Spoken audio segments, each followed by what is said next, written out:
Wa alaikum salam wa rahmatullahi wa barakatuh.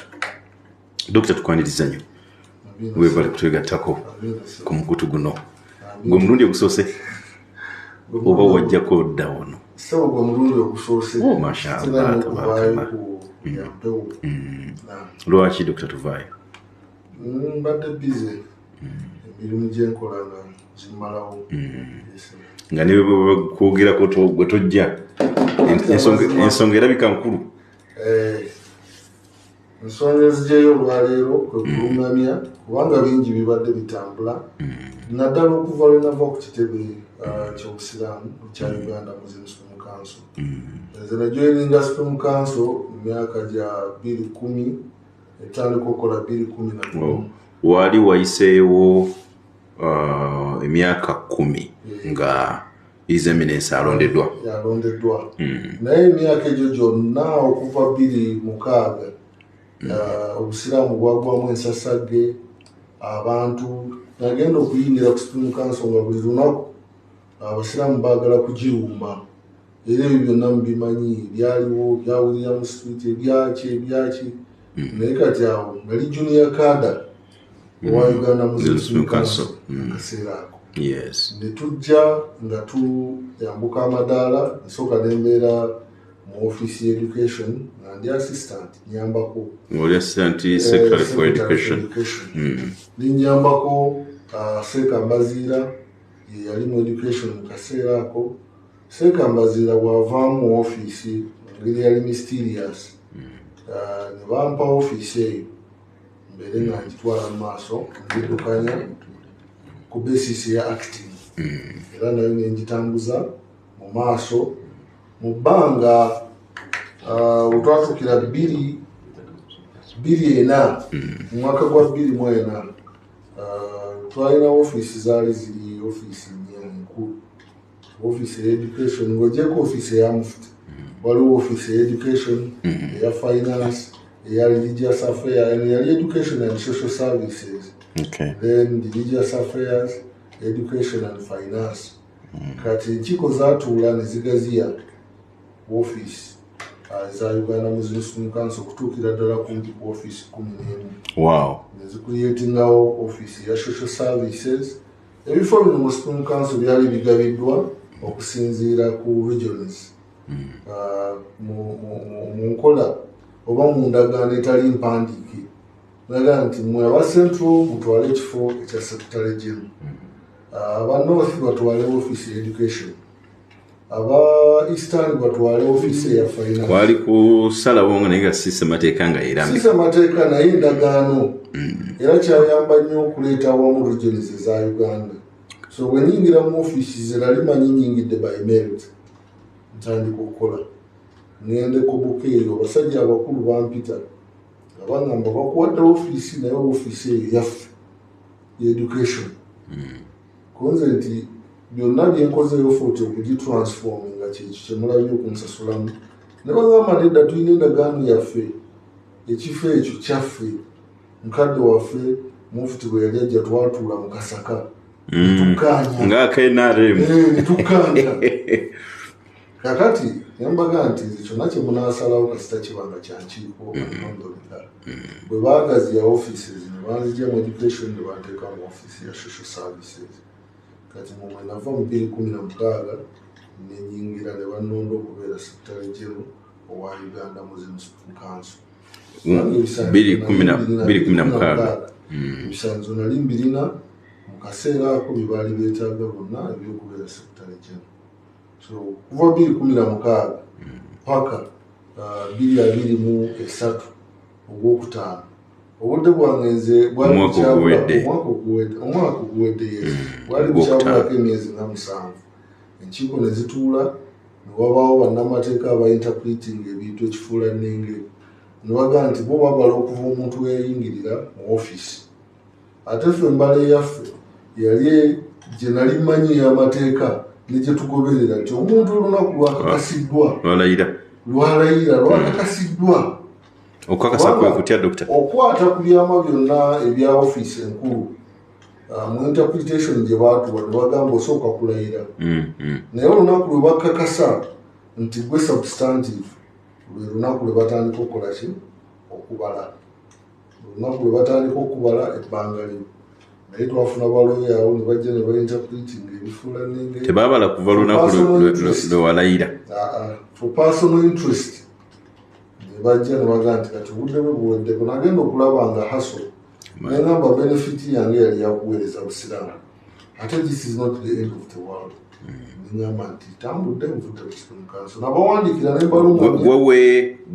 gwe resigninga tebagoba naye ti abaloya bange ne tulungamya nti ensonga gye mukwatako n'obudde bwange bukyaliko mungoba mu bukyamu ensonga temugiteeka ku agenda nakugidisikaasingako paka nga ebbanga lyayo lituuse bwe muba mwagala kuzigyamu mu offisi mukozese procedures ng'eya impeachment n'endala awatali ensonga mu kaseera ako ne bagigina walinga kasita bagenda mu lukiiko ne bagiteekako nze olukiiko saalugendamu ne manya nti awo bye baliko bigoberedde mateeka nenfuluma offisi ne bagaa nti tulonze tutaddewo acting ne mbawandiikira ne mbalungamya nti kyemukoze si kituufu naye sigenda kusika muguwa nammwe akati okuva ne nava mu offisi lukiiko lwali wundoozi oba lwakutaano ebbanga eryaddirira mande lwakubiri olwaddako nagenda okuwulira baagala kumenya offisi ogulewo bakyusize ebisumuzo wagenda nabyo ebisumuzo nali ndi nabyo kuba offisi yaliyo baagala kumenya konze temumenya bannange nagenda okujja nga bali mu lukiiko konze temumenya offisi nenzija nenzibagigulirawo pa ne bakola audit ku bintu ebyalimu nenfuluma offisi era nembiraba ku mawulire nangiwaddeyo mu mbeera eyo yaliwo nesaagala kusika muguwa omuntu yenna nenga nti obwali buweereza bwange ebyobusiraamu era neŋamba kange netandika enkola ebyange naye ngenda okufuluma okutandika okukola ebyange ngenda okulaba wayita ebbanga ttono nga ndaba ekiposita mawulire ono si mukozi wa Uganda Muslim Council takkirizibwa akola naye ku lulwe nenga nti omuntu aweereza Supreme Council nga nebifo kiri sensitive tomaze kumpita tombulidde embeera yonna lwaki ogenda kukola kinokolebwako otya statement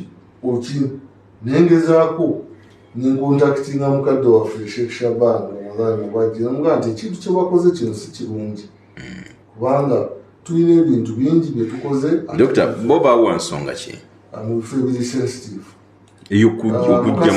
kwali kujja mu bwesige kwali kuyimiriza kwali kugoba ekintu ekyakolebwa nze ekikubuulidde ngamba gwe wakitaminga otya nze nakitamininga nti omuntu bw'osazaamu contract ye nebbanga terinaba option yali yange yagenda mu kooti okubagolola naye neŋŋamba nti obuweereza bwange bwe nakola eri obusiraamu nabuwaayo as a free check nenga nti era bannamateeka bangi bavaayo ne baŋŋamba nti lwaki togenze mu kooti tubalumbe neŋŋamba nti sijja kugenda mu kooti kugezaako kubalumba mu ngeri yonna so ngenda okulaba nabaposita eyo ngenda okulaba nenyingirira emirimu gyange egya consultancy nentandika okuweereza kubanga manyi nti obweru wa council there is life there namwe muli wano mukola n'abalala bakola kasita oba ng'olina obwongo obukola naye embeera ndi eyo tandise okukola genda okulaba muto wange yayingira offisi ali ku gundi ensonga zasembabulo zitandise ngenda okulaba baga nti ffe twadisikasinga birala twakola ngenda okulaba a lot of controversies neŋŋamba how I wish nti abantu bano bampita kubanga siri weeru wa Uganda wendi nga balina kye baagala okubalungamyako ne mbalungamya kuba bw'obeera mu offisi emyaka 7 tewengana nooneyayingira oba olina bingi okulidde so yeyo background mu butonotono gyenyinza okubawa. Amina. Tuyinza tuyanzege council oluyimbazi nalukoola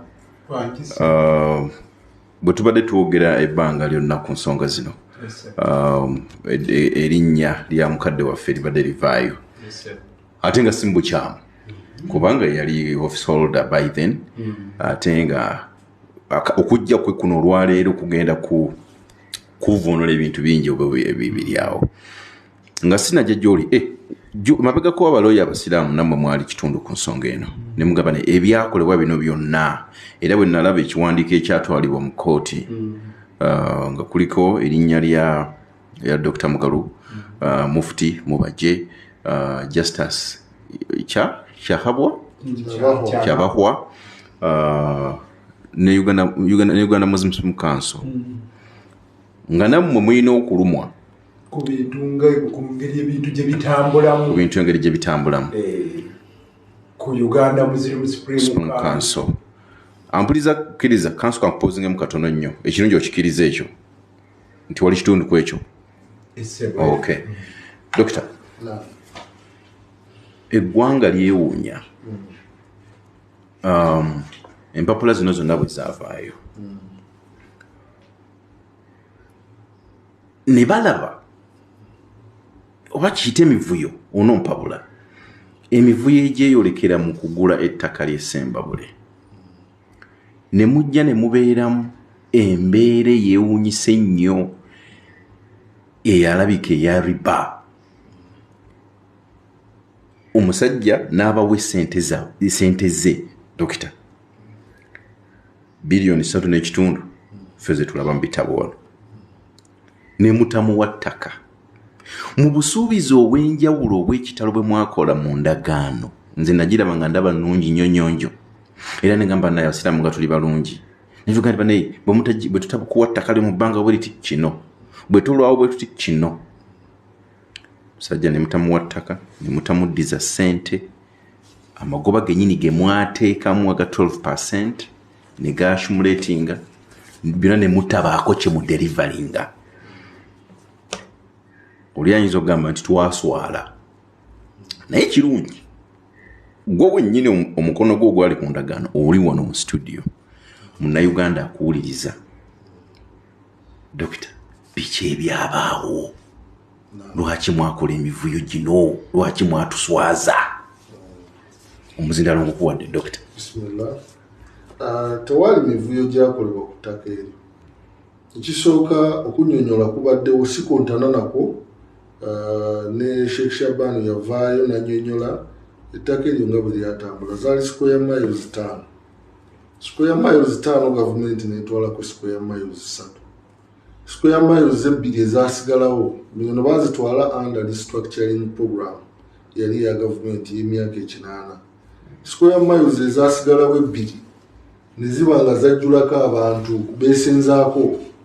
Abantu bwe beesenzaako waaliwo enkaayana wakati wa Muslim district mu kaseera ako Uganda Muslim Supreme Council myaka egy'enkumi 2 gye twali tutonzeewo then ne Greater Masaka yonna kwani alina obuyinza ku ranch eyo kubanga mu kaseera ako yali etwalibwa. Ranch eyo ani yagituwa? Twagigula oba ranch ezo gavumenti yazituwa ku mulembe gwa Amini. Era amadiini gonna baagawa ranch naffe ne tufunako square miles 5. Mu kaseera ako waliwo okusika omuguwa ku structures eza wansi ne Uganda Muslim Council headquarter Masaka Greater Masaka kwani alina obuyinza okuddukanya ranch eyo. Ogenda okutuula kyazuulibwa nti gundi ezo square miles 2 zaali zivaamu miliyoni 12 payanga waliwo azipangisiza nga ekitundu ekisingako obunene abantu bakyesenzezaako. Mukadde waffe Mufti n'awandiika ebbaluwa n'empoweringa district y'Essembabule okuhandolinga ensonga ezo.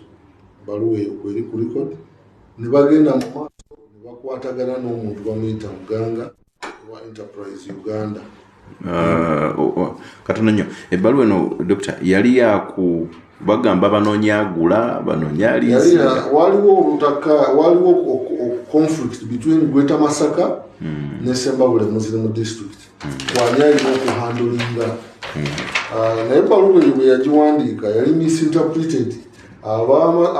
Abasembabule bo balowooza nti ebbaluwa eyo ebaweereddwa ebawadde obuyinza okugenda mu maaso n'okutransakitinga ekyali kimenya ssemateeka owa Uganda Muslim Council.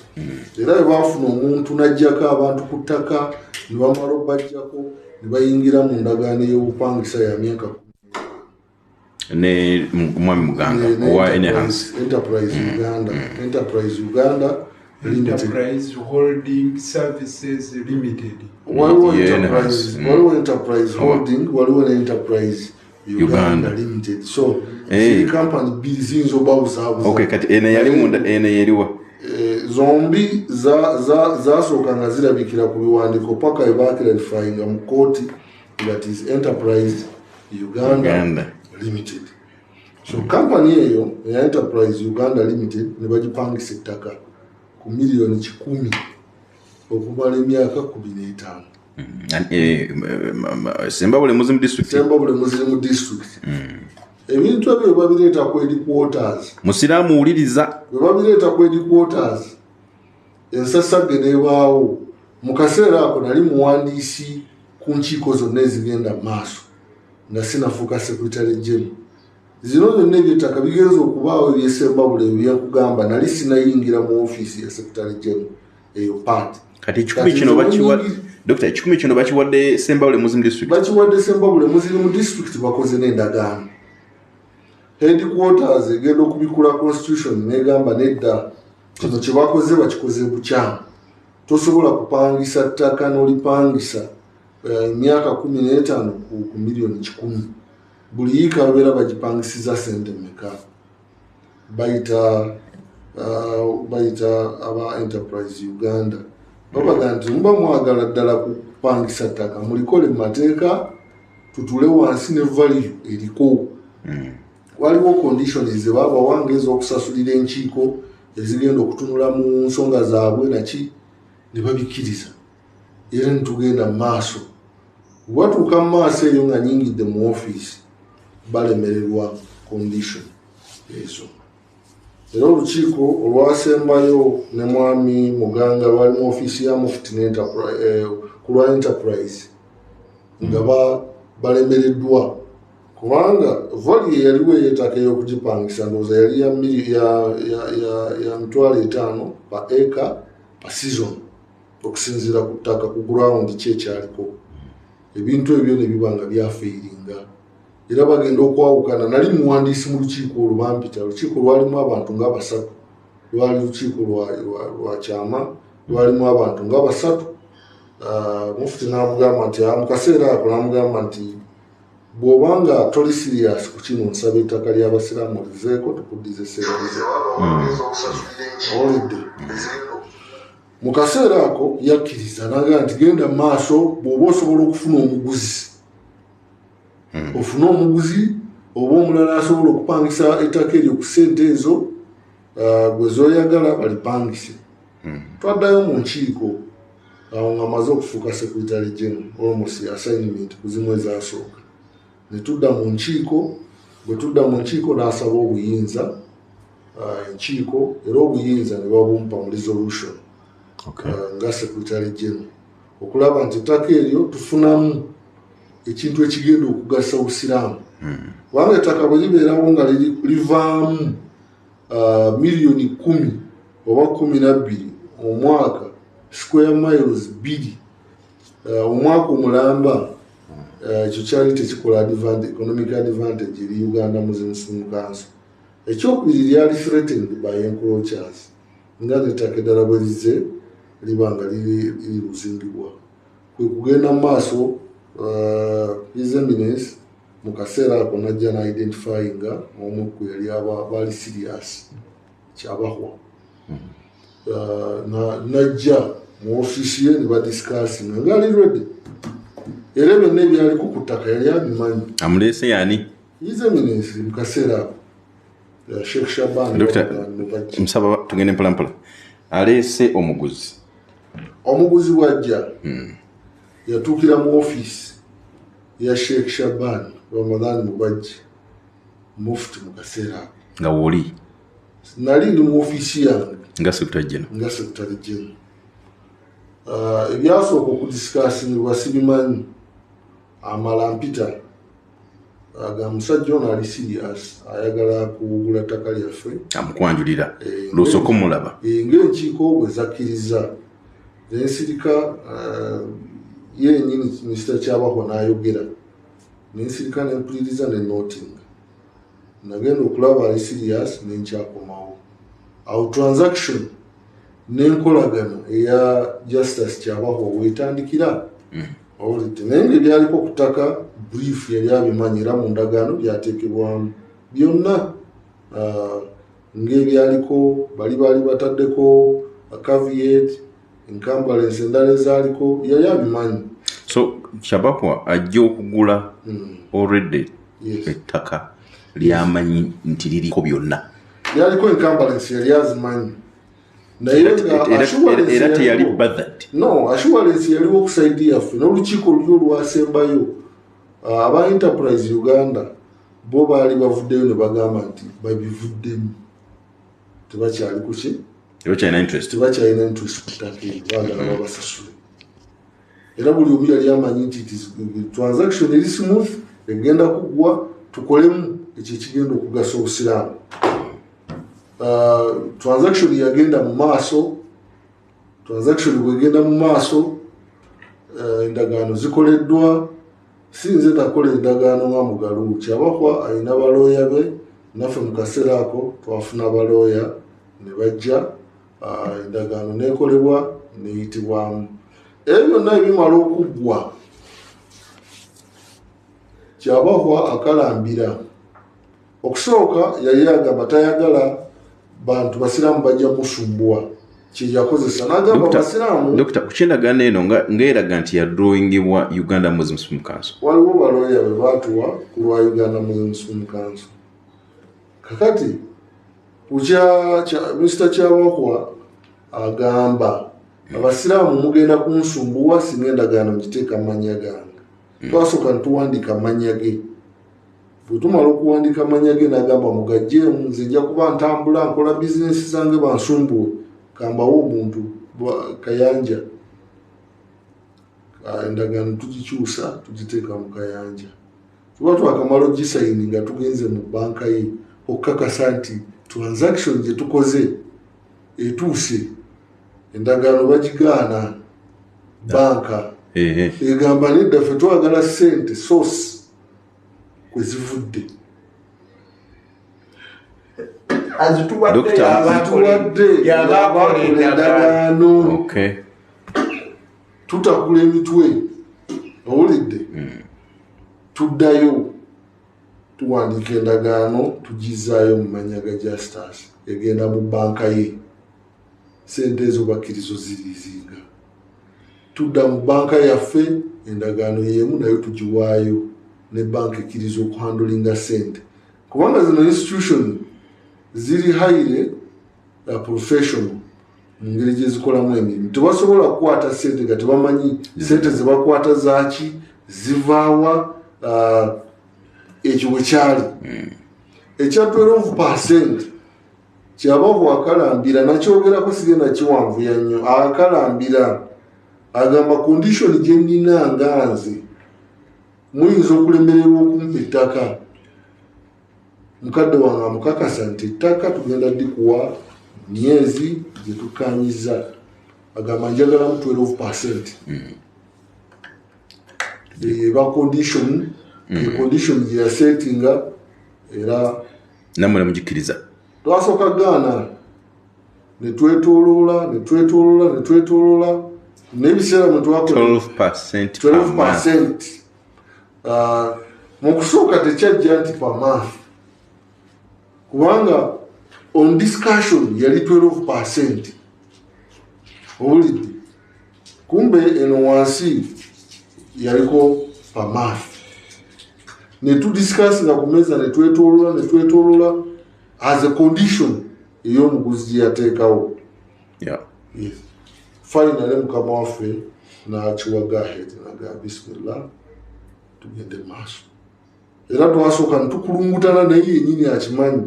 Endagaano neesula transaction tugiyingiramu omulundi omulala paka waaliwo okukkaanya ekyo nekikolebwa. Mwakkaanya. Yes. Naye tekiriko nti oba yali ya Magulu oba yali ani. Nkubulidde banka yennyini mugende eyo. Endagaano ze mujja okusangayo kiriyo.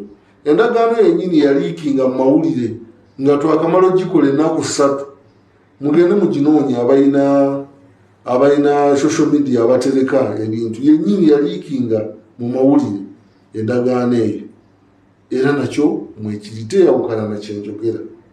Waliwo babbulooka abaaliwo owulidde kubanga balina okufunako be baasinga n'otugulu by'omutwe kubanga sente twali tumanyi gyeziri zigenze ku akawunti nga baagalako 10% yaabwe baali babbulooka ba mirundi 2 tugenda okutuuka ku akawunti be baasinga n'okutuwa ennyo pressure ogenda mu banka okugyayo sente tugenda okutuukayo banka negaana nga tulina ndagaano ya Arthur Kayanja negamba no sente zivuddewa namutetenkanya biri bimwatetenkanya ne tuyita lawyer waabwe ne bakitegeera ne tuzaayo endagaano emabega ne tusaba Arthur Kayanja endagaano eyakisazeemu era n'agenda mu kooti ku record n'akola affidavit ng'agamba yitagulangako ttaka ku lwa Uganda Muslim Council nebanga esigadde endagaano egyo kubanga oli bw'avaayo n'agamba endagaano eyimirirawo ku lwa conditions munnamateeka zajja otubuulira naye oli akugambye nti ze sisasulangako ssente kuziteeka ku akawunti yange era sigulangako obuguzi tebwayimirirawo nekitegeeza nti omuguzi aba asigadde omu ali legitimate eyasasula ssente neziva ku akawunti ye so esente mwazifuna zaatuuka ku akawunti ya Uganda Muslim Council. Naye waliwo akantu allegedly gwe wakwogera nti nze sikimanyi bukakafu bwakyo nga Sheikh Shaban Ramadan Mubajja agamba nti eyali Secretary General ye yajingirira omukono gwe ye yakolanga ku ndagaano ng'erimu amagoba agoogerwako era wo tubadde tugenda nga mwekyo Dokita omukono yakubuza nti omukono gwa mukulu wagujjawa naye era bonyonyodde byonna n'otulaga nti gwe wali mu ofiisi biwandiiko ne tugamba wabulako omukono wali oguyize ofiisi endagaano tetwagikolera mu ofiisi yange ekyo batwagikolera mu ofiisi yali abannamateeka sayidi ne sayidi era nekanyizibwako bino byonna byagenda maaso.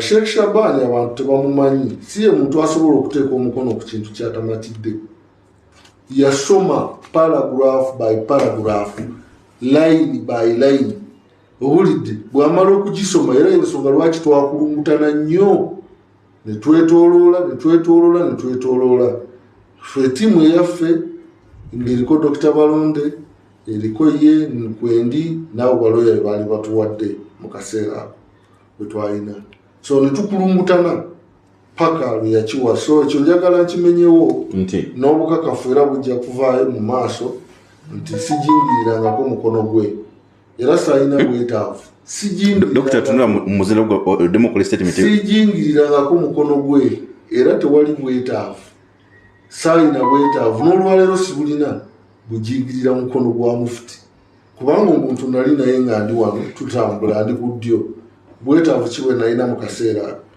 ate bino bivuddeyo nga maze kuva mu ofiisi kiringanga omuntu gwona musiba kantuntunu n'omuteeka mu ringi gw'otandika omukolaki nga tasobola kweyogerako emabega kona kubiringa mabega abadde ku radio ayo ngaga nti ebyakolebwa mu ndagaano eyo tebiri Islamic tisi byaffe magoba na biki ffe sente zo lituzimanyi naye bino tetubimanyi nga kiraga nti Dr. Mugalu olina kyomanyi oba kyotagamba ggwanga ekirala bw'owali Secretary General obeera CEO w'ekitebe twalira wamu administration accountability n'ebirala mu bumu ku buvunaanyizibwa oba pa yo constitution ojja kumpabulamu naawe wali olina oba okutunda ttaka oba okukola ki olina okufuna resolution ya executive committee ekibuuzo olina executive resolution executive committee nga baga nti mutunde resolution tugirina era tekyali kyankizo ensonga eyo yajja mu lukiiko olw'executive n'enkiiko endala neereetebwa kubanga Supreme Council yali bound okuluzinga ettaka eryo forever nga bwenjo bagulira nti waliwo n'ettaka eddala almost lituluzinze forever tulina ettaka eriri ebuko owulidde nalyo lyagendako ba squatters almost 2 square miles tokyasobola kujjako n'omu ate nga it is alleged nti kuliko n'amafuta n'ebyobugagga ebirala lya Uganda Muslim Council ettaka ery'emijeera twalwana ne tulwana towards 14 square miles. Ku 14 square miles tugenza okulwana twasigazawo 2 square miles out of 14. Ate ettaka eryo teryali lya gavumenti, baliyingiza mu restructuring nga baliyingizaako kulonga assumption. So Supreme Council yali eriguze out of 14 square miles twalwana ne tusigazaawo square miles 2. N'ettaka eddala lyali ligenda bwe lityo. Kati ettaka okugenda nga ekitongole tekifunyeemu, zino zaali 14, 12 ne zigenda nga tewaliwo yadde 10 ekiragibwa nti kivuddemu ekizimbe oba kivuddemu kino. So bwe nasinzira ku ebyo, nze nganze yali technical ne mukadde wange, kubanga ku Supreme Council ne bw'obeera technical si gwe otwala ensonga era tebakulimba. Sheikh Shaban kyasazeewo kyekigenda mu maaso kasitama ng'akimatidde. Kyatamatidde nanti mu nkiiko ezimu abeera ex official. Abeera ex official naye bw'aba takimatidde. Tetusobola kugamba nti yasazeewo ng'enkiiko zisazeewo. Enkiiko zisazeewo yes, naye enkiiko mubeeramu bantu. Owulidde enkiiko zonna okusalawo n'olaba nti zigumidde 100 ku 100, eddoboozi lye liteekwa okubaamu wadde tayogedde kuba ye talina vote. Position ye egamba ki? Era kasita amala okuwa position ye ng'ensonga bagiteekako akawuwo. Okay. Kati kukano ebyo byonna ebiriwo enkiiko zonna zakkaanya nga zisinziira ku ebyo ebyaliwo emabega nti Supreme Council efiiriddwa nnyo era resolution weeri. Okay. Bw'ogenda e Busoga 2 square miles almost nazo zavanishinga teziriiwo. Bw'ogenda Mambuka ettaka lingi Supreme Council efiiriddwa nga teririimu kyekozeemu. So okwo enkiiko kwe zaasalirawo bakolemu ekintu ekinaavaamu deire. Kati n'ekyomukono ogambye nti His Eminence kyayogera kya bulimba nti tewajingirira mukono gwe era tugumanyi tosaga gusayininga. Sirina na bwetaavu n'essaawa ya leero sirina. Nze nina kibini kyeyange byenkolera bisobola okunyimirizaawo. Sirina bwetaavu kweyo ensonga. Ate n'amazima era gajja kutuuka naye nga gw'ogumanyi omukono gwe. Bwe ngulaba ngumanyi kubanga tosobola kubeera na muntu nga tomanyi mukono ate mukamaawo asayininga bwati ate mukamaawo. Owulidde omanya nti eno sigini kyaye eno siye. Owulidde naye alina record ku ekyo nti mirundi mingi tali consistent ku by'emikono gye. Avuddeyo nga yeegaana mu kutundibwa alina ettaka eryawano erya Clock Towers ku bantu abatransfaringa n'okuggyako caveat naki. Bano bannamateeka bennyini bajjayo, abayisiraamu bajjayo endagaano eyaliko eyakyusa ettaka eryo nga kuliko omukono gwe n'agamba ogwo si gwange bagujingirira. nga si gugwe adde nga nze ndaba kufaanana ne incident endala nyingi zensobola okugjayo ng'era yewaka n'omukono gwe. Yes. Oba mwe mutagumanya babeera naye tugumanyi era bino ebintu bisobola okubeera determined n'abakugu era nga nabo bagenda mu maaso n'okukola. Kangendeko ate ekimu ku byabanyiiza nti bagamba nti gwe wagenda n'owa obujulizi mu kooti ng'ate oli ku sayidi yakyabakwa. Yes. Nagenda mu kooti. Katukomewo awo ampuliza tova kupaala.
ya Pal FM. Ndine Dr. Ramadan Magulu yali Secretary General wa Uganda Muslim Council. Tuli mukwata ku nsonga ez'enjawulo ezigenda maaso ku kitebe n'obusiramu kutwalira wamu luyimba Zerias na Lukola n'amateeka wamwetu banaye wano buli wa mukaaga. Council ndozo oje ku bino ebi Dr. Walungamiza kiche abadde akyagamba council nti nagenda nemba obujulizi ya kyabo ekisooka tekirina mateeka gekimenya. Ekyokubiri nange nkugamba nti bali kyabanyiiza wali witness nali witness kubanga ku ndagaano yonna osobola okuwitnessinga nze saavaayo kubeera advocate wa justice naye navaayo ku witnessinga ebyakolebwa mu ndagaano oba ekyo kitegeerekeka. Wawa bujulizi ku biki kuba waliwo n'ebyakolebwa era nali biwadde ku side ya Supreme Council naye ku side ya Supreme Council bali bamaze okufulumya notice eno bagiteeka mu public mu mawulire nga bagamba nti oyo takyali Secretary General. Kati omuntu akoledde emyaka egyo ogenda otya mawulire as a reaction nenga nti temunneetaaga kale abantu abalaba nti waliwo kyensobola okukola najja nantuukirira nagamba can you be a witness ninga nsobola okubeera kubanga endagaano ngimanyi. Bakola ebintu bibiri, bayingira office ne basalako communication ate nga I was readily available bagisalako tebaagala kwogera nange owulidde kati ebyo gye bivudde byonna okwetooloola n'emivuyo gino we gyava si mivuyo gwegamba ensonga zino we zaava bwe tuyingira mu consent nga tugenze mu kooti Enterprise Uganda yatutwala mu kooti ne tumeggana nayo ne tusinga omusango. Bwe tusinga omusango bwe kutusinga kooti n'egigamba esasule 1.3 billion ku court order etwale ettaka n'empandiika ebbaluwa mu banka nembaga ati receiving sente okuva emuntu wonna aliwo ati ffe tukyali mu kooti tumeggana ettaka tuliwe justice. Kati ne bangamba baloya ne bangamba ekyo kiri contempt of court tosobola gaana kiragiro kya kooti okujjako ng'okirwanyisizza mu kooti n'okijjawo oba si kyekyo sente zireceiving tuzizeeyo nga tuwozezza sente ezi 1.3 Enterprise Uganda nezidepositinga 1.3 billion nenfuna assurance nti justice tugenda musasula era baloya abamu kubaatulawo abakugu nga muli ne ku nsonga eyo mwayingiramu ne looya Kabega nagamba tosobola kubeera na bizibu bibiri ate ego nga organization ng'olina ekizibu kya Enterprise Uganda ate olina n'ekizibu ekya justice. Ekizibu ekimu kiteekwa okubeera settled owulidde ku nsonga eyo consent neeyingibwamu ku kiragiro kya kooti kati awo justice n'asitula enkundi nega nti nze musasule sente zange era bagambako mu maaso nti yakola stampu simanya alina stampu bbiri ebbaluwa gye nawandiikira justice bwe namala okuyingira mu consent nga tugiyingiddemu nga tukkaanyiza ku kiragiro kya kooti nawandiikira justice nti twayingidde mu consent ettaka ntuliwa gundi ku kiragiro kya kooti nkusaboze ekyapa kubanga nze mmanyi mu transaction yonna ng'egenda mu maaso ekyapa twakiwa justice kyetukiwangako athakayanja nali simumanyi nakumumanya mu kaseera n'okumumanya kati olwaleero mbuusabuusa nti oba yono owulidde naye ng'omuntu gwe twawa ekyapa ne transfer yali kyabahwa tosobola gamba nti tomumanyi owulidde ne muwandiikira ebbaluwa ne mugamba nti ekyapa kizze tugenda kusasula kati ogumusango ki omuntu ali open mu office ng'ali technical kino kiganye kyetwakolerako endagaano z'ekyapa tugenda kusasula oyo naagamba nti bafoojinze stamp tosobola kufoojinga kintu kyonna ng'oli mu office watambulanga ne ka stamp akako sirina era sirina na bwetaavu kuba kati emirimu gye nnina nagyo gimmalawo nga nze sirina bwetaavu emirimu gya Supreme Council eringanga nkoko njeru owulidde tosobola ekiwandiiko kya Supreme Council w'okikolera kiri ku record ensi yonna eba ekiraba kati Dr. nga tumaliza ka session kano Munnayuganda kategeere nga ngende wa council mugutegedde by'okutunda biganye sindizo omusajja muzina lwaki temwazimuwa ekyo nakyo ne kivaawo andi kati awo mwali mumaze ozisaasaanya temwalina ssente awo entaputa wegiramu obuzibu ogenda okukwata endagaano omusajja yagamba mulimu 12%.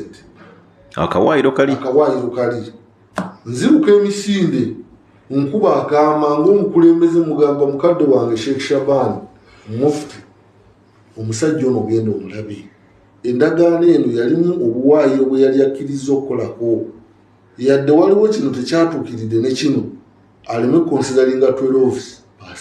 gwate sente eziyabawa ku mmeeza amasimu agajjako agaana okwogera naye omusajja anyiiga yagenda maaso ani ajjako amasimu Sheikh Shaban agaana okukwata amasimu g'omusajja twetolodde kati nze bwe nvaayo ng'eyali tekiniko nekkuba akaama nti wange genda osisinkana omusajja waliwo kyenengedde ate nze nafuuka omubi n'agamba obalabye abo ali naye omuntu avuddeyo nenzija nekkuba akaama mu mpola namunoonya nemulaba nemugamba waliwo ekijja lwana omuntu ono tugende tumulabe tutule ku round table bino byonna tubijjewo kubanga bw'otunuulira yali willing to sit down yali willing okusinziira ku reliable information wali toyogera naye ne baloya be nze nali soogera na Justus wabula nali ndina endagaano nga njiraba ngera nsobola okuwa amagezi sayidi zombi giganaawulira ono gaanaawulira n'ono gaanaawulira nembaga tetugenda mu ebyo naye sayidi emu adamantire neegaanira ddala paka bino ebize bibeerawo owulidde era bwe tumala obivaamu nemuweereza message nemugamba mukama wange sebo webala okulwana omusajja musiraamu nzikiriza nti omuzikiti gwaffe gugende owulidde sikisobola nemuweereza message nali nzija ntuuka ku gate ngenda okulaba ettaali eriri awo bamugalu tubasinze nenga nti bamugalu olwo bamaze okunteeka mu sayidi endala nange nzize nkulise mukama waffe ebintu byaffe binunuddwa biseera kyebyo ngenda okuwulira amaloboozi juzi ngenda okuwulira bamugalu tubagize era muloka gye nalimu naweta buwese neŋamba abantu bantadde dda mu sayidi eno wulidde so waliwo interpretation ey'ebintu nti omuntu bw'asirika bo balowooza tali nabo kyekisookedde ddala naye nga tuli basajja basiraamu abagenda maaso kati kamesaji okagamba katya omugati wabatunuludde ebintu ngenda okuwulira ndi mu mboka yange ngenda ogisenda ngamba bamugalu tubawangudde etali ligenda mu maaso nga liri mu kaswika kati wayingira ekitebe nawe ng'ozikira ettaali nayingira nsanyuka mwinunudde ebintu byammwe nonya omukulu mugaya munange webale kulwana yogayoga webale kulwana ku nsonga eno kubanga ebbaluwa nakolaki nagiwandika nagiraba naye era naweeta bwesinti nenfuluma neŋamba kati bwe bayenda embeera eno nali sitambudde na mukumbi so embeera eyo ne perception y'ebintu gye bakozesa si nnungi Kaso naye nsooke omanyi ebintu bino biraba abasiraamu beetaaga bamanyi ebintu bino babiggwennyalwe ekimu ku bibadde nga bitawaanya ssebo Dr. Mugalu nga abasiraamu bagamba nti kale bw'oba oyina emmotoka zo nga 6 mu luggya ng'emwevunda n'osalawo eno eyonooneka ly'ettaka ly'essemba buleka tugambe ogitunde ate ebivaamu ng'otunze eno ne muvaamu kali nsambulira ng'atwala ne zino ettaano ezibadde zitambula nti okusalawo okutunda ne muteekamu n'obuntu obwo obuwaayiro nti tujja kuwa ettaka lyo mu bbanga lya myezi 6 bwe tuba tetulikuwadde tujja kuwa n'amagoba buli mwezi naye ng'amazima mukimanyi bulungi nti ettaka lino lye mutunda ate waliwo abalala abakola ki abalinako kye bagamba oli wagambira naye ddala bannange temwatukiikirira bubi sebo kanso nomukulu Mahmud nali mu meeting eyo yasembayo gye nkugambye nti abaali bakayanira ettaka nga bawadde go ahead Sheikh Shaban nga bamugambye nti ffe ngaffe we are pulling out bw'oba olina omuntu ali serious mufune bagenda okukyogera nga ndowooza omuntu naye waali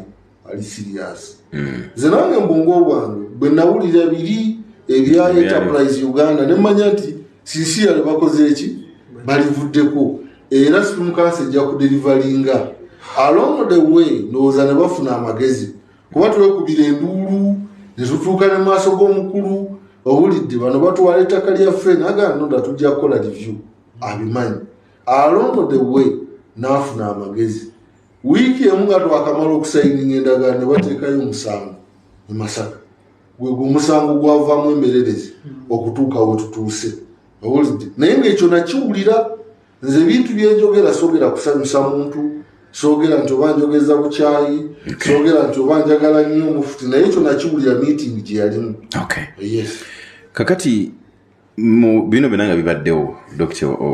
Onyinga ogambe juzi omwagenda wali mukujaganya n'ebyaliwo waliwo section y'abasiraamu baali bakkiriza era nga balowooza nti ku lw'emivuyo giri gino naawe byennyonnyodde byonna nti His Eminence Sheikh Shaban awumule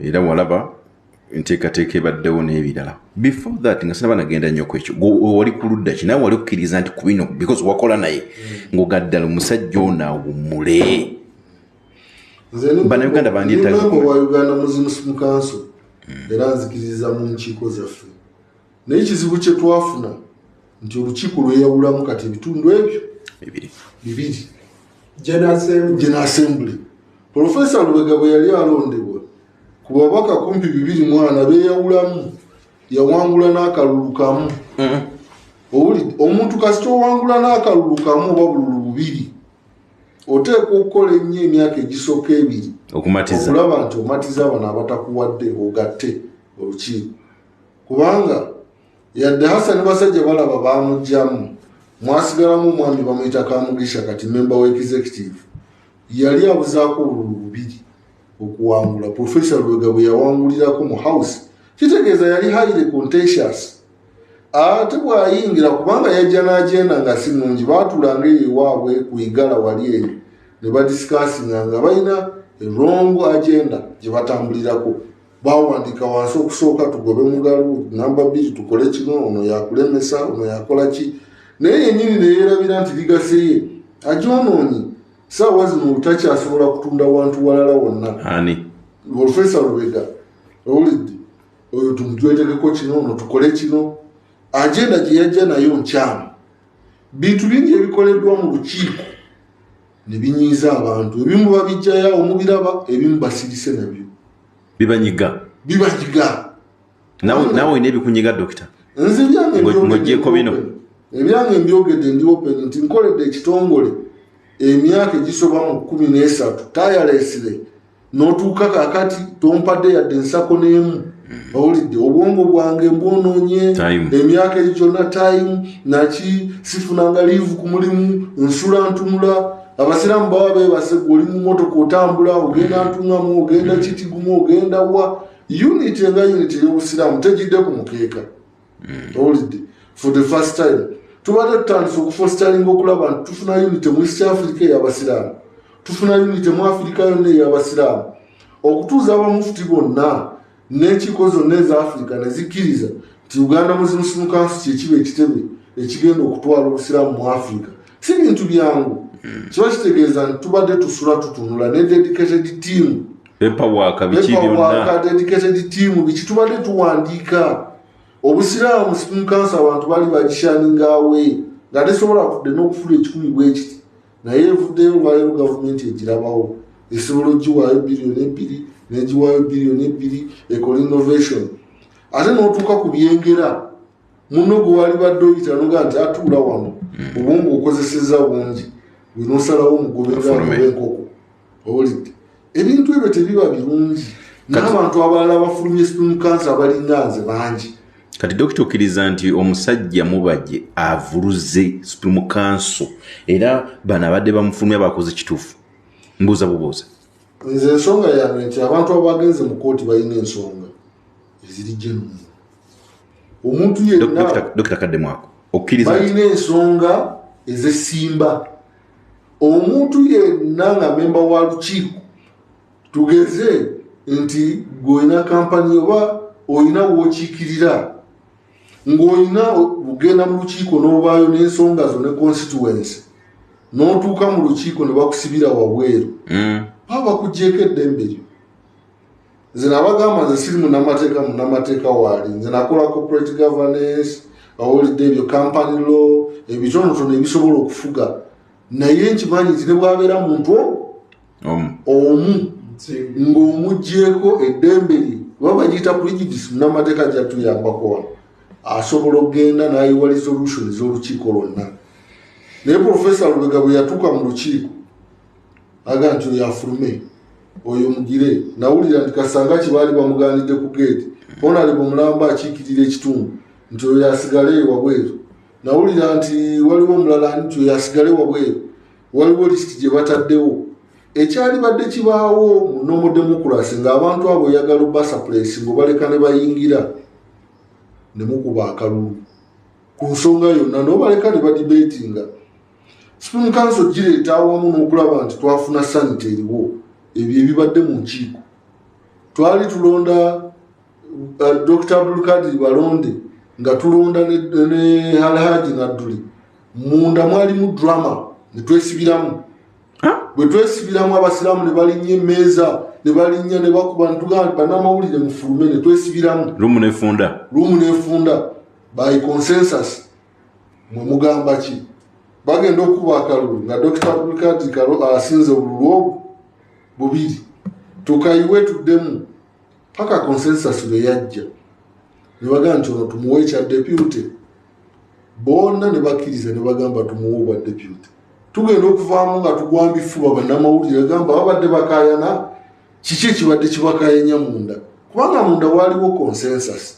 Bw'okola ebintu ng'obikoledde ku consensus, singa baali baagala kujja bammemba bano mu lukiiko kye baalikoze yali bakkiriza ne bayingira, kubanga obuyinza bwa chairman butandikira mu lukiiko era buguma mu lukiiko. Okay. Kanso. Owuliriziza. Omanyi kankubulire Haji Nnyombi. Omwogezi omulungi y'oyo awuliriza. Era ekimu ku biremesa bannabyabufuzi ba kuno kwe kubeera nga emitwe gyabwe tekuli maaso, tekuli matu, nga kuliko omumwa. Abayagala kwogera mwogezi osooka n'owulira munno. Bino byonna Dr. Bayogedde bitegeeza ki vis-a-vis embeera eriwo? Bitegeeza nti tuli mu mbeera ya kavuyo. Bitegeeza nti wakyaliwo ekizibu. Omanyi waliwo effugabbi eribeera mu maka gaffe eyo. Abantu bangi bagenda bayigirizibwa buyigirizibwa. Edda omuntu yasikiranga omusajja mukulu afudde ng'amanyi nti asikidde ne mukyala we n'ebintu byonna. Era nga omusika buli kimu yennyini kyo. Kyova olaba abantu bangi balowooza bw'ofuuka administrator wa estate buli kimu gwakirina wewaako gw'oyagadde gwogwo omuti guteme ngukuwadde oyo omukyala mutwale gwe twala ekyo ekibanja. Kati effugabbi eryo eryatufuŋŋamamu tulireeta ne mu bitongole. Oli n'abeera nga bw'aba alondeddwa ku kifo agamba yenze asembayo. Kyova olaba oli ayinza okugamba nandivuddeko naye nkyanoonya. Sinnalaba gwe nsaana kuteekako. Ne mbuuza kaakati gwani yakuteekako? Ani yalaba nti nno nti yoona asaana? Kati eryeffugabbi eryo lye lireese omutawaana ssebo. Tulina ekizibu, tulina okukkiriza amateeka ne gakola, obuntu bulamu ne bukola, common sense najja, sensitivity okubanga ofaayo kwabo b'okulembera nga okimanyi si ggwe mukama waabwe wabula oli muweereza. Kuba n'abo b'ogamba be waddira mu bigere. Twali wano n'omwogezi eyali omwogezi wa Uganda Muslim Supreme Shabani Ramadan Mubajji ne banne baba maamulako dda banaanule. Era nze ngenda nendaba Haji Nnyombi bannamawulire oba musaakanje oba muli kuki oba ebintu mubitegeera bulala. abantu nga bali mu kuyenga nfuufu tebatya kulwala maaso. Baani abayenga enfuufu? Abantu abakulu ne batambulira mu mukoka mu bitaba n'empulira simanya batudde ku Uganda Muslim Supreme Council ne bagoba Semambo yagobeddwa ye kuba deputy mufti ate kati deputy mufti oli yasitulwa n'afuuka acting mufti wa Uganda nga resolution zakolebwa General Assembly nga besigamye ku nsala ya court high court enkulu etule jinja court negaba biyimirize anti ulirize webale nnyo okuyimiriza ki ebyasalibwawe gangu court yagamba bweti nti you are restrained from further execution and further implementation of orders of court and resolutions of the General Assembly. Na kunnyonnyola ne nkugamba nti ekigambo further kijjawo nga waliwo ekisoose okubeera nga bwolaba waliwo kye batera okutusomesa abakulembeze baffe okuyunga eŋŋanda. Oli yali akaayana ng'agamba nti abooluganda bange babi balogo bafutwa kati bannemye n'aluyunga ntya ne bamugamba nti wali owuliddeyo kye bayunga nga tekikutuse kimala kutuka bayunga kimenyese.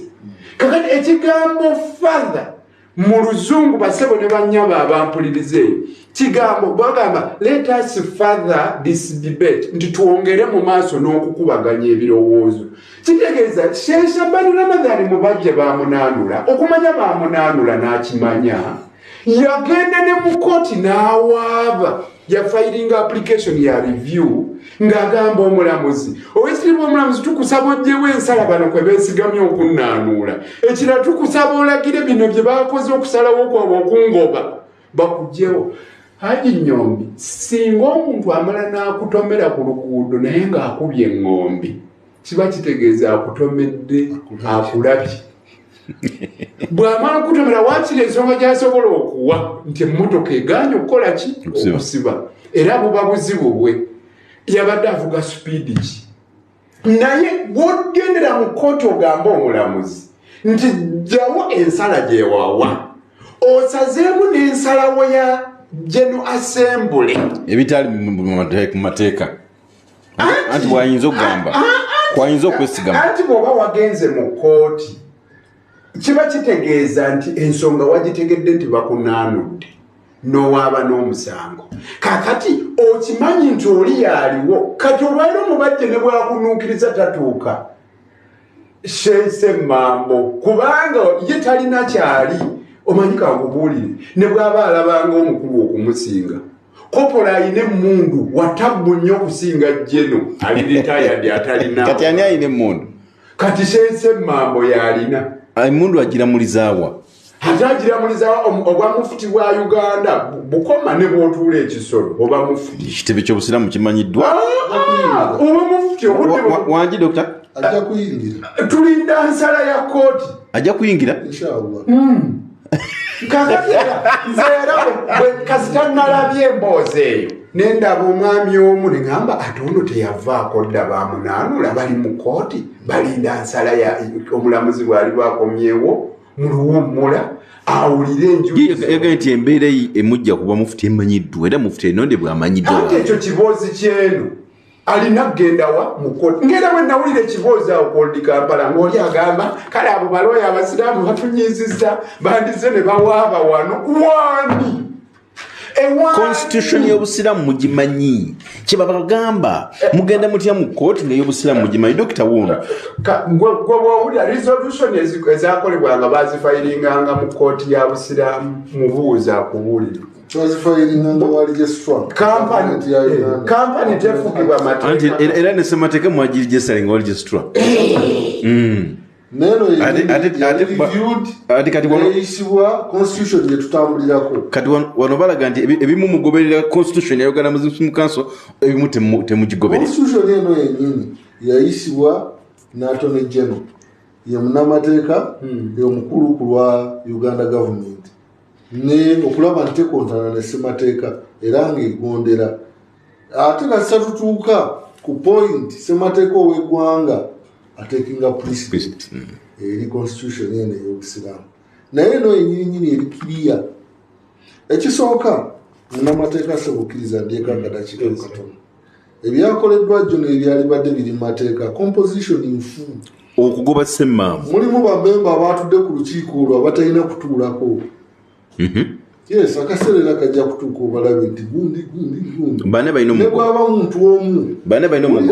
muntu omu ng'atudde ku lukiiko nga talina bisaanizo bimutuuzaako webali naye bamuyita okwewozako 7 days n'atajja anti nyombi weetereeze mukama wange toyinza kugenda bakumaamudde toliiwo nodduka ne mu kooti nogamba bano bangobye naye nze mpakanye engoba gye bangobye Shabani Ramadan buba gye yagamba n'abakakiiko kange babagobye tewali n'omwogezi ow'ekiseera gwe bateekako gye n'asembule kakati ne badduka mu kooti ekyo kye bakoze kifu nnyo kakati okyalinda kooti esalewo ate n'ogamba nti tutudde ate mutudde nga baani gwolowooza nti oba father execution yali kuba eggangu bano tekibagenda kutambuza kyoyogerako bakunaanuula nasakuweereza application kati application egamba etya egamba bano batudde eggangu ne batugoba owekitiibwa omulamuzi tukusaba osazeemu ebyasaliddwawo eggangu ebyokutugoba n'oyo yekoze statement si ye chairman talina buyinza abo bazannye emizannyo nze ndi pulida yenze nalukoola gw'owulira sebo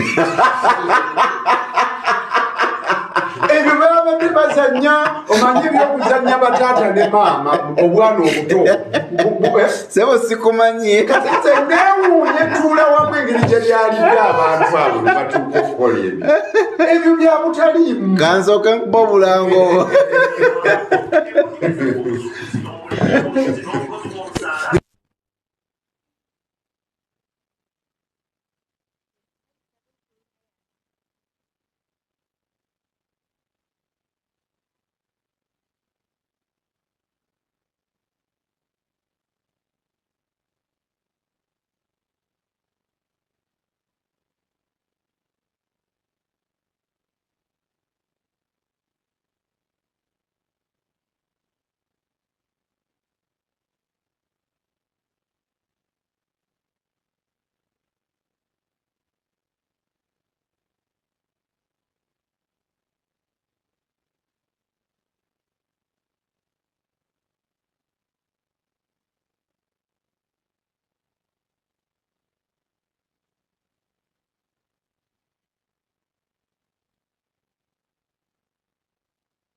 Bangayi kikutte Dokita Mugalu ense bali batti amatu gali gatti. Yes.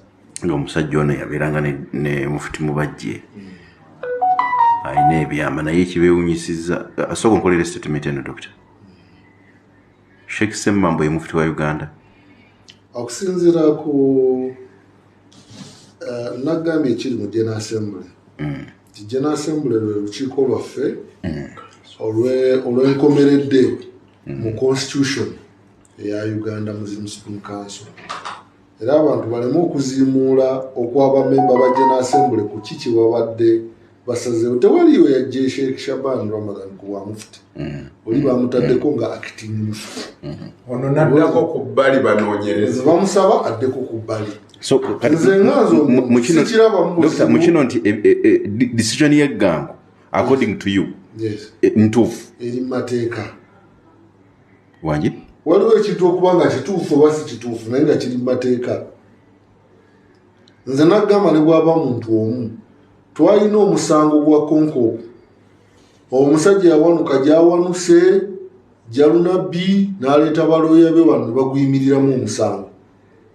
Ne tugamba ffe nga Uganda Muslim Council kitongole kiri corporate tulina ebintu byaffe omusajja tugenda kuwoza naye tusaba omusango guno mugobe tetumanya address ye mu Uganda. Omulamuzi n'agamba mumpaakadde bwe twaddayo ku nsala y'ekyo n'agamba nti n'omwavu atalina sente twali tumusaba depositige sente as a collateral tusobole okugenda maaso tuwoze naye we gumusinga atusasule. Professor Kasene Nedrisi yagulimu. Omulamuzi n'agamba n'omwavu atalina yadde 10 etteeka nayo likola ki limuwuliriza kasita aba ng'anyigiriziddwa. Ebyo bintu bizze bibaawo mu Uganda Muslim Council nga babiraba naye eriyo abafaayo kwogera bwogezi nze mwogezi nze nawo ekyafaayo ne mbagamba ekya Seifu omuwa Saddam Hussein yatuuka n'okuba ekizimbe kye yali aliko nga tannamanya nti bakikubye naye ng'akakasa nti gavumenti yaffe eriwo tugenda mu maaso. Kati abasipringu bwe bali bwe batyo bwe bamala okuba ekizimbe bwe bategeera abasiraamu babavuddeko obasiraamu babavuddeko gwobasangawo bogamba tobalaba ku ground bakole survey. Olidde olwaleero olina ba regional cars ne ba district cars n'abakozi olukiiko lwatudde walayo abasajja abakozi ba district cars batyo bagoba ba regional cars bali ku musaala. Omuntu yenna ng'ali ku musaala mu kitongole tomuliraayingangako for advice kubanga interest ze zikulembera ziba zigaranti mulimu gwe agarantinga interest y'abamu balidde amabanja n'agasasula ntya n'akola ntya. Kati omukozi yenna naye omuntu gw'oliraayingangako oyo atalina kyafiirwa eri kitongole bw'avaayo n'ayogera muwulirize nti bakadde baffe amatu baagateekamu ppamba tebawuliriza basiraamu ba wansi kye bagamba bawuliriza ba district cars n'akuba ettaali. District cars alina constituency bw'osituka n'omujjako era mu statement ye yagambye nti abo nze mbakolako nze mbagoba. Owulidde kati omuntu bw'awulira okumugoba ate nga wali okikozeeko ogobyeyo 3-4 abadde agenda okuyimirira ng'asituka ng'atuula wansi. Enkola y'abasheehe bwe togimanyi esinga obungi oyinza omunyiiza n'aseka n'atuula wansi. Owulidde si bwe bantu abavaayo ennyo mu mawulire si bwe bantu abavaayo nnyo mu ki naye ng'olwaleero district cars alina ekyokufiirwa mu Supreme Council bw'atabeera careful. Regional cars kyuvulaba kaadi zaabwe bazibala bakola ki bazibala bali careful. Bw'omuyita n'omugaa tukwagala n'otajja ate agamba nti kati walabye waliwo okulayiza ba deputy bayisiza nti tujje tulayize ba deputy. Lwaki olayiza ba deputy mu crisis eno? Kirungi ekyokubeera ne ba deputy naye mu crisis eno lwaki bulijjo olinda ki? Kubanga bamaze okulaba nti ba district cars enamba esinga obunene tekyali nabo etandise okubavaako siroole by siroole. Ebintu bingi ebigenda maaso mu kitongole byetumanyi bye bamanyi naye nga basirise nabyo tosobola bibajjamu basirise. Bannayuganda beebuuza Dr. Mugalu bino lwaki tewabikola luli bw'olaba ng'omusajja ono mubi nnyo lwaki tewalizayininga lwaki tewajja n'otegeeza bannayuganda lwaki obyogera ovuddeyo oyinza okuba oyina akasajja ku mutima oyinza okuba oyina kyotatugamba dokita ntunuulira sinagamba nti omusajja mubi nnyo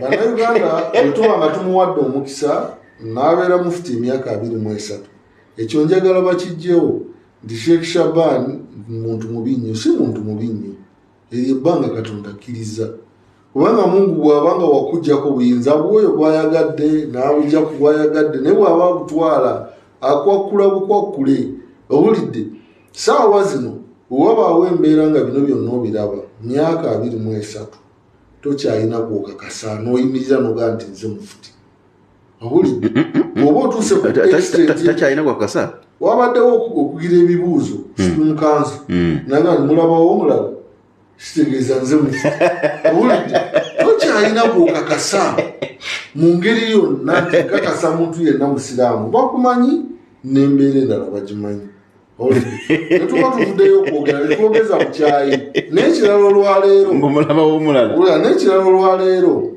njogera ng'omuntu ali concerned bayizawe ayinza okulowooza nti omuntu ayinza okuwulira ayinza oga nti afaaki omuntu era ekwagala yekola ki yekugwakugwa ffe twayingirira Supreme Council nga buli wiiki tutuula ne bamuva walaabo abisi yamutukwasa naye omusajja ono mumukuume ng'agenda naye ennaku zino yatyobooka ziwa Ashirafu ayogera byayagadde avuma atyobola abasiraamu kwegamba amanyi nti ensi terikoma ayina bwino nti ensi terikoma ziwaayina bwino wekifuula nnenge gwajja n'agira ati n'akyusa ati bwino wekifuula nnenge abantu bawulira ate abantu bayivu omulembe guno abasiraamu basomye tegulinga mulembe gwa 8 eno constitution yafuluma mu mwaka gwa 8 ng'ogifunako kopi eno ey'abansambu nga ne bwe lukuba lukuŋŋaana lwonna osobola odutuuza wansi nga gwomenya amateeka gwokoze kino nga weesigamye oku naye kaakati ogenda okugyayo constitution ngeri mutwe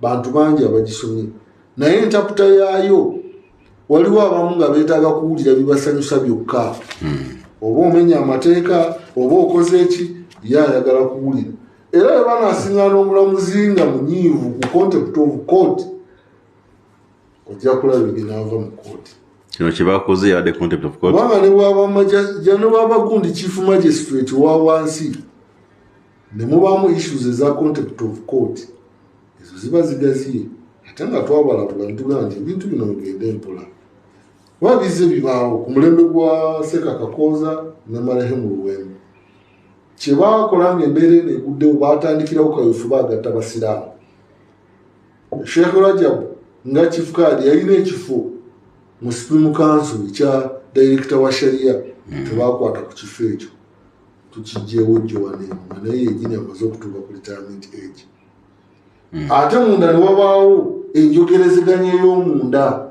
tewali musiraamu gwe baaleka bbali bakadde bafaabo naye kati bano ayina mo agende constitution eyogedde kino ki anti ne ku ludda luno dokita era bannayuganda bamu kibagamba nti omusajja aweereza obusiraamu mu myaka 23 mwagala musindikiza busindiikiriza lwaki temumukoledde okuwummula okulungi of course mufti nalondebwa kubeera agamba nti ekiseera kye sikiwanvu nyo ekibulayo semateeka yiiyo mwe mwagikola mugamba mufti tawaabirwa ng'akwalira nga taliiko byonna biri omwo president y'amateeka g'eggwanga supersedinga constitution ya Uganda Muslim Supreme Council ng'omuntu owulidde ekyo weekiri but in good terms singa wabeerawo extremes etteeka lya Uganda erifuga amateeka liba lijja kusupersedinga ku ekyo owulidde nze ndaba akaseera kano yali badde atandika okwefumintirizaamu nga mukadde waffe n'ategeera nti wabweru wa Supreme Council waliyo obulamu obulala ng'obulozaako yes waliyo obulamu obulala waliyo obulamu obulala ate bintu bingi byatandise byasobola okukola n'asurvivingirako ku lukalu lwa Afirika lwonna ku lukalu olwawo lwaki olinda embeera nemala okutuukawo owulidde so ze siri mu bantu aboogeza nti njogeza bukyayi njogeza fitina njogeza ki nkulaba oyogera ne smile nedda ssebo ngezaako mulage kuba omuntu oba tosobola mutuukirira kiki osobola okukola okugyako okwogerera ku radio esimu yo girina ng'ofunye omukisa esimu yo girina mirundi ebiri njagala nkulabe owulidde n'ataddamu kiki osobola okwogera olina kulaba nti message ogiyisa waatuukira nti kyagaana muyinza okubaamu okutaasibwa muyinza okubaamu ekirungi ye abadde awumuza banne bonna abasekasesimba baani abasajja abakulu ku majirisi lulama baani owulidde n'abamu ng'obudde bukyaliyo owulidde si kibi bagamba seruka mamayute gwe lwaki bwe bakwata ku liri obuukabuuka n'okama owulidde bwe bakwata ku liri ate obuukabuuka bubuusibuusi kwagala kubuuka mu bbaana owulidde seruka mamayute bakwata ku liri akola atya